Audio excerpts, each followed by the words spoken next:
Hello everyone, welcome back. I want to talk to you guys about this jam that I had been getting on my Ruger Mark III. I'm going to give you guys a close-up of it. Actually, let me put a light on it, just in case you guys can't see it. Okay, and what's happening there is you have an empty case trying to eject, and then you have a round that's trying to feed, and basically the rims are getting locked up. And then you have that guide bar that's on that, that spring guide bar that's on top of the at the top over there, and that's also trapping the rim. So basically the rim of the ejecting round is getting trapped from the top and the bottom. And basically the only way to get this unjammed is to lock it open and take out the magazine and then shake everything loose.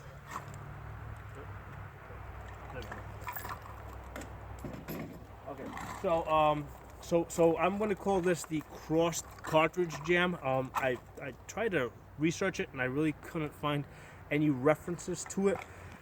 So that's why I'm making this video. I'm thinking that will be useful to a lot of people. And the solution to this is to change the extractor. Okay, now, when this first started happening, I was thinking that maybe the gun was just dirty, so I took it apart and I cleaned it. And then when I opened it up and I looked at the extractor, I saw that the extractor looked pretty good. I mean, the claw was pretty sharp, pointy. So I didn't think that I needed to change that. But then I started shooting it again, and I saw that I was still getting these jams. Now, initially, now mind you, both these guns have about 100,000 rounds on them, so it took a while for that extractor to get worn out. Initially what was happening is that on this gun, I was getting that jam maybe once every 100 rounds, which is kind of where this one is still at. I actually have an extractor on order for this one. This one, which I've already changed, this one initially was doing it maybe once every 50 rounds, then started doing it once every 20 rounds, and then lately was doing it once every 10 rounds. So at that point, I really had to figure out what was going on. So I wasn't sure. Like I said, when I looked at the extractor, it looked good. When I cleaned it, then I got on the Ruger Facebook group, and I posted some pictures of this jam, and a few people said change the extractor. And like I said, the extractor looked good to me, so I said, what do I got to lose?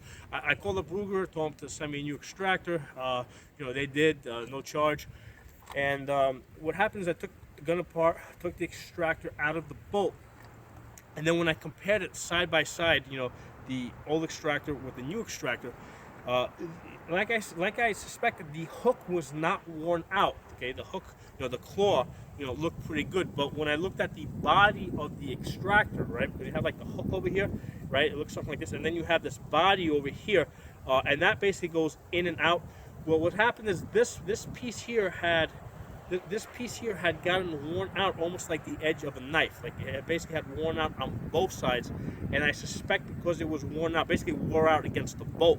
I'm suspecting that there was some side-to-side play inside the bolt, and that was the problem. And you can't see this by looking at the bolt from the outside. But you have to you have to take the extractor out of the bolt to look at it, to know that the extractor is worn in that way. Okay, but if you do that, you'll see that the inside that inside edge is kind of worn out like the edge of a knife on both sides.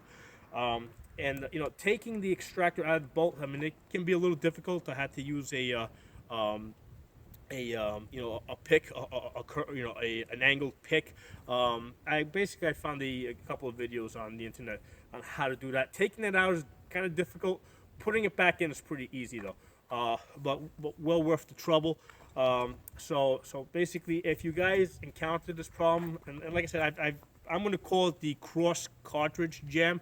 I have not seen any references on the internet anywhere to this type of a jam, and it's really unique to the Ruger Mark III and maybe the Mark IV, because basically you have that guide rod, that spring guide rod at the top over here, which other guns don't have. So that's kind of necessary you know, for this jam to have. You need that guide rod, and also you need a rimmed cartridge in order to get this specific jam. So it's very specific to this design of a gun. But thanks for watching. You know, give the video a thumbs up. I'll talk to you guys next time.